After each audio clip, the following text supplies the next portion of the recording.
आज हम लोग इस वीडियो में जो विजन आईएएस है उसका पीटी 365 का इन्वायरमेंट कवर करेंगे। ये जो आप मैगजीन है पीटी 365 इन्वायरमेंट का, इसको पूरी मैगजीन को हम लोग एमसीक्यू के थ्रू कवर करेंगे। इसका बेनिफिट होगा कि यदि आपने ऑलरेडी इस मैगजीन को पढ़ा हुआ है, ठीक है, तो आप क्या कर सकते हैं कि क्वेश्चंस अटेम्प्ट करके अपनी एक्यूरेसी को देख सकते हैं कि आप कितने करेक्ट हो रहे हैं आप, या फिर कितने रॉन्ग हो रहे हैं। यदि रॉन्ग हो रहे हैं तो फिर से गो थ्रू करके आप एक रिवीजन मोड में आप उसको कंप्लीट कर सकते हैं। यदि नहीं पढ़ा है तो आप इसके थ्रू आप क्या इसका मैगजीन्स भी कवर कर सकते हैं और साथ में एमसीक्यू भी अटेम्प्ट कर सकते हैं। तो बेसिकली इसको बनाया गया है। ये जो सीरीज है, इसमें हम लोग सारे सब्जेक्ट को कवर करेंगे। कुछ सब्जेक्ट्स के वीडियो ऑलरेडी अपलोड हो चुके हैं, जिसका लिंक आपको नीचे डिस्क्रिप्शन बॉक्स में मिल जाएगा, तो वहां से आप देख सकते हैं लिंक से। तो चलिए स्टार्ट करते हैं क्वेश्चंस के साथ। फर्स्ट क्वेश्चन है यहाँ पे है, कंसीडर द फॉलोइंग स्टेटमेंट्स। यहाँ पे आपके तीन स्टेटमेंट्स दिए हुए हैं। How many of the statements are correct. यहाँ पे कितने स्टेटमेंट्स हैं वो करेक्ट हैं, ये हमें बताना है। बताइए। फर्स्ट स्टेटमेंट बात करते हैं कि नीति Aayog has released a document on water trading mechanism. Water trading mechanism पर नीति आयोग के द्वारा एक डॉक्यूमेंट रिलीज किया गया है, जो क्या करता है, to promote the reuse of treated waste water. किसके रिगार्डिंग है? जो वेस्ट वाटर है उसका ट्रीटेड करके उसका क्या किया जाए, रीयूज किया जाए। इसके लिए नीति आयोग के द्वारा क्या वाटर ट्रेडिंग मैकेनिज्म पे एक डॉक्यूमेंट निकाला गया। फर्स्ट स्टेटमेंट है। सेकेंड स्टेटमेंट यहाँ पे कि water market mechanism that consider water as a commodity rather than a public goods. यहाँ पे बात कर रहा है यहाँ पे कि जो वाटर और मार्केट मैकेनिज्म के अनुसार जो वाटर है, जो जल है, उसको क्या एज ए कमोडिटी कंसीडर किया जाए, न कि as a public good. Clear? तीसरा स्टेटमेंट यहाँ पे दे रहा है कि water.org started the initiative of water credit loan programme. कौन सा programme? Water credit loan programme शुरू कर रहा है। किसके लिए? To address the barrier of, जो बैरियर है उसको एड्रेस करने के लिए, of affordable financing for safe water and sanitation. ठीक है, तो सेफ वाटर और सैनिटेशन के फाइनेंसिंग को अफोर्डेबल कैसे बनाया जाए और उसके इसको बनाने के लिए जो बैरियर है उसको आइडेंटिफाई करने के लिए, एड्रेस करने के लिए क्या वाटर ORG के द्वारा क्या एक इनिशिएटिव स्टार्ट किया जाए। ठीक है, और किस फॉर्म में होगा? तो वाटर क्रेडिट लोन प्रोग्राम के रूप में होगा। तो यहाँ पे तीन स्टेटमेंट दिए हुए हैं, आपको बताना है कि तीनों स्टेटमेंट में से करेक्ट कितने हैं। कितने स्टेटमेंट्स करेक्ट हैं? सिर्फ एक है, दो दो हैं, ऑल थ्री हैं, या इनमें से कोई भी करेक्ट नहीं है? बताइए आंसर क्या होगा। आंसर है आपका ऑल थ्री। आंसर है आपका ऑल थ्री, मतलब ऑल आपके तीनों के तीनों स्टेटमेंट यहाँ पे क्या है, सही है। क्लियर है? चलो बात करें यहाँ पे वाटर ट्रेडिंग के बारे में। तो न्यूज में क्यों था? तो NITI Aayog has released a document on water trading mechanism to promote reuse of, दोबारा यूज किया जा सके किसका, ऑफ ट्रीटेड वेस्ट वाटर। जो वेस्ट वाटर है उसको ट्रीट करके दोबारा उसको क्या यूज किया जाए। वाटर ट्रेडिंग मैकेनिज्म के बारे में बात करें यहाँ पे, तो water market mechanism that consider water as a commodity. Water को क्या एज ए कमोडिटी कंसीडर किया जाता है, रादर देन, न कि उसके पब्लिक गुड्स के बदले। Can be traded amongst users according to their needs, जो लोगों की जरूरत के अनुसार उसको क्या ट्रेड किया जाए। बात करें यहाँ पे कि mechanism a water company rather than creating its own water sources can buy the water from a third party and sell it to the किसको, यूजर्स। क्लियर है? ठीक। बात करें यहाँ पे हम लोग कि वाटर यूजर हैविंग वाटर क्या WRC में sell them in open market, क्या इसके कहां सेल किया जाए? ओपन मार्केट में, ठीक है। Allowing other water users to bridge the gap between their waste water reuse targets. Clear है? बात करें यहाँ पे कि water.org started the initiative water credit loan programme, जो हमने स्टेटमेंट में देखा, किस लिए? To address the barrier of affordable financing of for safe water and sanitation. Clear है यहाँ पे? ठीक। तो ये जो हमारा फर्स्ट स्टेटमेंट था, सेकेंड स्टेटमेंट ए था, और थर्ड स्टेटमेंट हमारा ये। क्लियर है? चलिए नेक्स्ट क्वेश्चन की बात करें यहाँ पे हम लोग। नेक्स्ट क्वेश्चन है आपका कि National Water Award was launched in 2016 by Department of Water Resource, River Development and Ganga Rejuvenation। ये फर्स्ट स्टेटमेंट है। यहाँ भी आपके तीन स्टेटमेंट्स दिए हुए, इसमें से बताना है कि करेक्ट स्टेटमेंट कितने statement correct.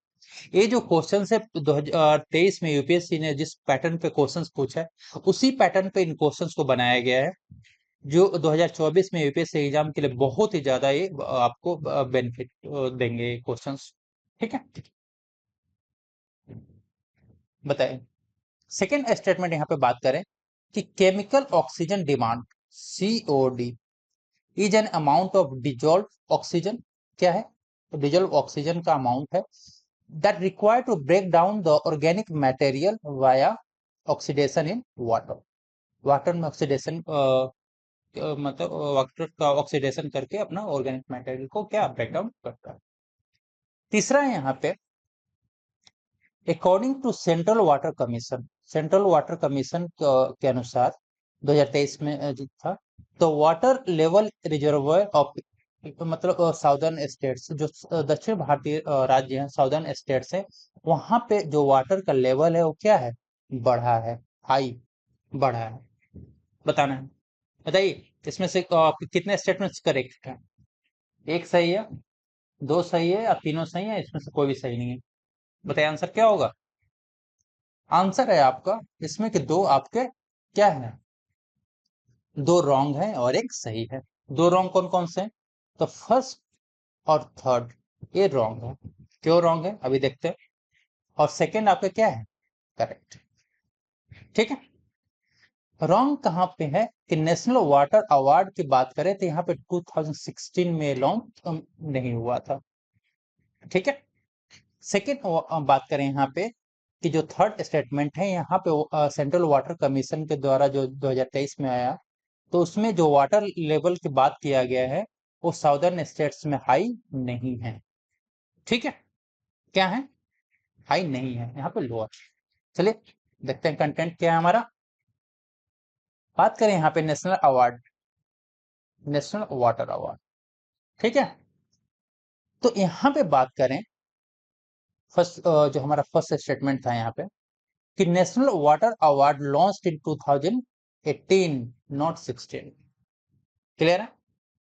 Bye the department of water reservoir river development and Ganga rejuvenation.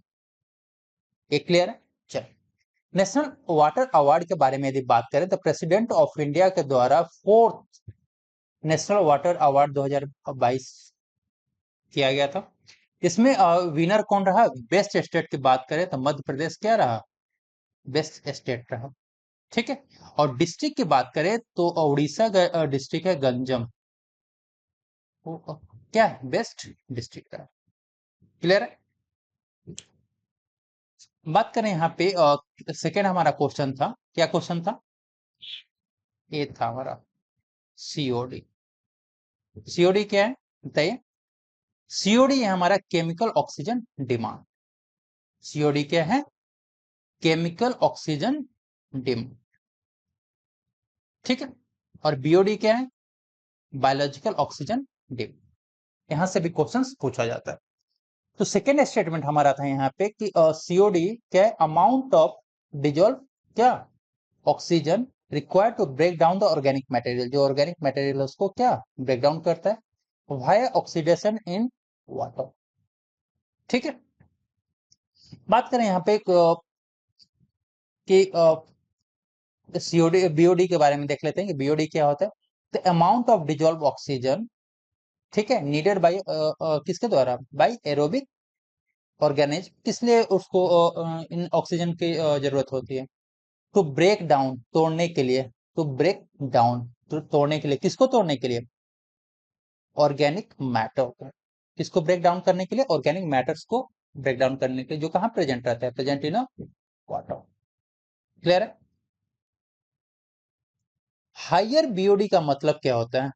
Higher biological oxygen demand का इंडिकेट क्या करता है कि वाटर में ऑक्सीजन का लेवल क्या है? लो है, मतलब डिजॉल्व ऑक्सीजन क्या है? कम है। और पॉल्यूशन क्या है? High pollution. क्लियर है? सीओडी की बात करें तो सीओडी की वैल्यू जो होती है always greater than POD. Clear है? Higher value of COD, COD की यदि हायर वैल्यू किस चीज को इंडिकेट करता है? पॉल्यूशन को इंडिकेट करता है। क्लियर है? चल, थर्ड स्टेटमेंट हमारा यहां से लिया गया था। According to CWC, central water commission, 2023 की रिपोर्ट के अनुसार water level in the reservoir of India southern states, India के साउदर्न स्टेट्स में क्या है? Are low. वहां पे हमने क्वेश्चंस में क्या लिखा था? हाई। तो यहाँ पे क्या है? साउदर्न स्टेट्स में क्या है? लो। क्लियरिटी है यहाँ पे? चल, नेक्स्ट क्वेश्चन की बात करें। 2023 plastic overshoot day report, 2023 plastic overshoot day report was released bye Swiss based research consultancy, जिसका नाम क्या है? अर्थ एक्शन के द्वारा ये क्या रिलीज किया गया। क्लियर है? Earth so it's first plastic overshoot day कब मनाया गया? 30 जुलाई 2023। ये सेकेंड स्टेटमेंट है। ये फर्स्ट स्टेटमेंट है, ये सेकेंड स्टेटमेंट है। तीसरा स्टेटमेंट है, India is among the 12 countries, India उन 12 कंट्रीज में शामिल है जो रेस्पॉन्सिबल है किस लिए? For the 55% of the water mismanage plastic waste. ठीक है? तो इसमें आपको बताना है जो तीन स्टेटमेंट्स दिए हुए हैं, तीन स्टेटमेंट्स में कितने करेक्ट नहीं है, कितने सही नहीं है, वो आपको बताना है। बताइए आंसर क्या होगा? तो यहां पर आपके जो दो स्टेटमेंट्स हैं वो सही नहीं, दो स्टेटमेंट सही नहीं। कौन कौन से स्टेटमेंट्स हैं जो सही नहीं है? बताइए। फर्स्ट स्टेटमेंट आपका सही है, सेकेंड और थर्ड रॉन्ग है। क्यों रॉन्ग है? क्योंकि यहाँ पे जो 30 जुलाई है, 30 जुलाई नहीं है आंसर। फर्स्ट क्लियरिटी हो गई। सेकेंड स्टेटमेंट है कि यहाँ पे जो इंडिया तो 12 कंट्रीज में है, लेकिन कितना परसेंट उसका मिसमैनेज है प्लास्टिक वेस्ट? 55% यहाँ पे नहीं है। फिर आंसर क्या होगा? चलिए देखते हैं।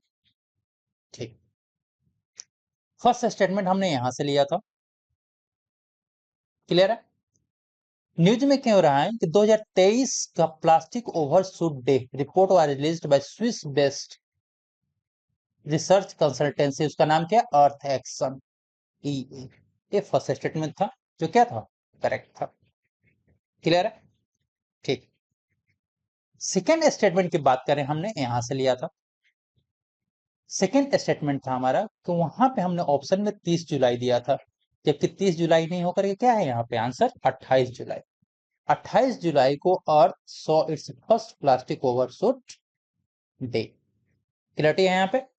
चल, थर्ड को स्टेटमेंट हमारा यहां से लिया था, हमने यहां से लिया था। ठीक है, India is among the 12 countries, India 12 countries में responsible for 52% of the world mismanaged plastic waste.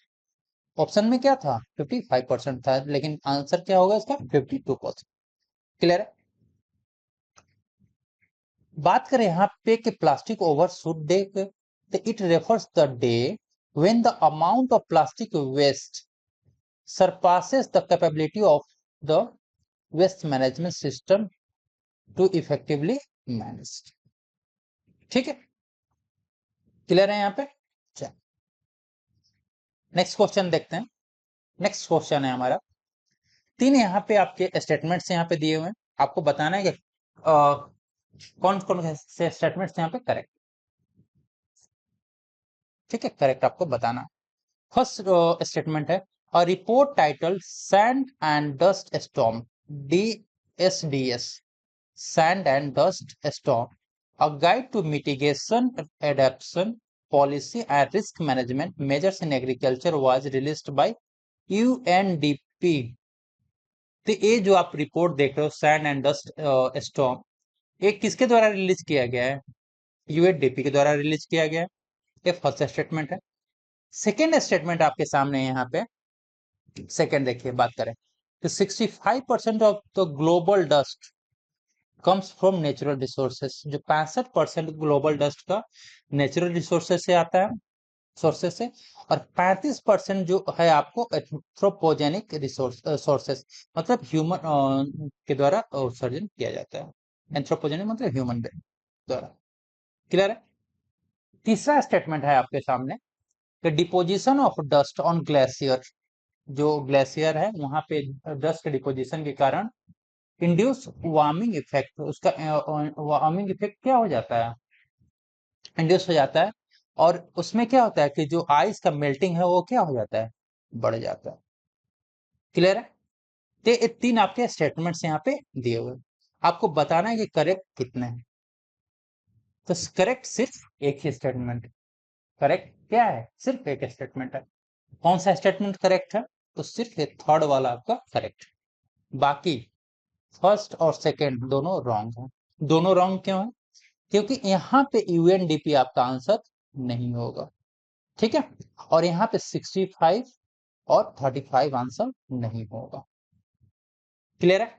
चलिए फिर आंसर देखते हैं, आंसर होता होगा क्या एक्चुअल में।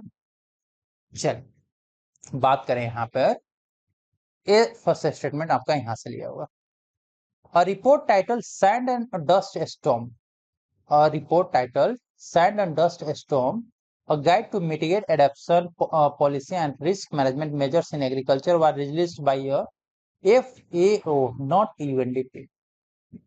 मतलब ये जो रिपोर्ट है और किसके द्वारा रिलीज किया गया है? FAO के द्वारा किया गया है, फूड एंड एग्रीकल्चर ऑर्गेनाइजेशन के द्वारा किया गया है, UNDP के द्वारा नहीं किया गया है। क्लियर है? चल, सेकेंड स्टेटमेंट हमने यहां से लिया था, वहां पे बात किया गया था 65 और 35। ठीक है, लेकिन आंसर क्या है? 75 और 25।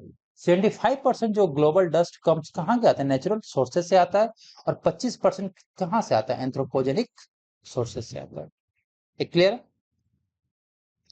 तीसरा हमारा स्टेटमेंट यहां था, इंप्लीकेशन ऑफ STS से लिए थे, कि deposition of dust on glacier induce क्या? Warming effect and increase the melting of ice. Clear है? चल, नेक्स्ट क्वेश्चन देखते हैं यहाँ पे। New UN framework, United Nation framework के अनुसार, to protect environment from the harmful chemical was agreed on at the 5th international conference on chemical management in Bonn, Germany. तो जो न्यू यूनाइटेड नेशन फ्रेमवर्क है क्या, कि 5th international conference हुआ था कहाँ पे? बोन, जर्मनी में। किस पे? ऑन केमिकल मैनेजमेंट पे। तो उसमें कहाँ पे बात किया, किस चीज पे एग्री हुआ था? To protect environment from, environment को प्रोटेक्ट करना है किससे? फ्रॉम द हार्मफुल केमिकल्स से। और ये कहाँ पे कॉन्फ्रेंस हुआ था? तो बोन, जर्मनी में हुआ। कौन सा था? ये पांचवा। ये फर्स्ट स्टेटमेंट। सेकेंड स्टेटमेंट है यहाँ पे, ICCM मतलब international conference on chemical management की बात करते हैं, adopted the strategic approach on international chemical management, SAICM, in 2006, a policy framework to foster the sound management of chemical। तो इसके अनुसार जो केमिकल्स हैं उसका क्या प्रॉपर मैनेजमेंट होना चाहिए। साई CM की बात करें, SAICM की बात करें, तो it is a global multi sectoral, multi stakeholder and voluntary policy framework to address challenges related to the adoption of national policy to manage chemicals. ये तीन स्टेटमेंट्स हैं यहाँ पे, आप बताना है कि इन तीनों में से करेक्ट कौन, कितने स्टेटमेंट्स हैं, बताइए। बात करें हम तो ऑल थ्री स्टेटमेंट्स यहाँ पे क्या है? करेक्ट। तीनों के तीनों statements correct. Even global framework on chemicals की बात करें तो why in new even from framework to protect environment from the harmful chemical was agreed at the 5th international conference on chemical management ICM in Bonn, Germany. ये first statement था जो बिल्कुल correct है। ठीक है। बेस्ड ऑन बात करें global framework on chemicals for a planet free of harm from a chemical and waste. ठीक है। सेकेंड थर्ड हमारा यहाँ से दिया था कि ICCM adopted the strategic approach to international chemical management 2006। क्या पॉलिसी इस सेकेंड है basically. Framework to foster sound management of a chemical, ये सेकेंड है। थर्ड की बात करें यहाँ पे तो SAICM is a global multi-sectoral multi-stakeholder and voluntary policy framework to address the challenges for basically chemical management से लेकर के अपने चीजें को क्या करता है। ठीक है। बात करें यहाँ पे कन्वेंशंस की बात करें तो कभी कभी एक कन्वेंशन पूछ लिया जाता है। तो वेसल कन्वेंशन कब हुआ था? 1989 में, जो बेसिकली क्या है कि कंट्रोल करने के of the transboundary movement of hazardous waste and their disposal. Clear है। रोटरडैम कन्वेंशन की बात करें तो 1998 में हुआ था। बेसिकली क्या था? Prayer informed consent procedure for the certain hazards chemical and pesticides in international trade. Stockholm convention की बात करें तो कब? 2001 में हुआ था। बेसिकली किस पे हुआ था? On POP, persistent organic pollutants. वैज्ञानिक कन्वेंशन की बात करें 1995 में तो एक कन्वेंशन था to ban to importation of क्या? Hazardous and radio active waste from the किससे into foreign island countries and to control the transboundary movement of a management hazardous waste within South Pacific region। Clear है। तो यहाँ से भी static वाले section में यहाँ से क्वेश्चंस पूछा जाता है। Next question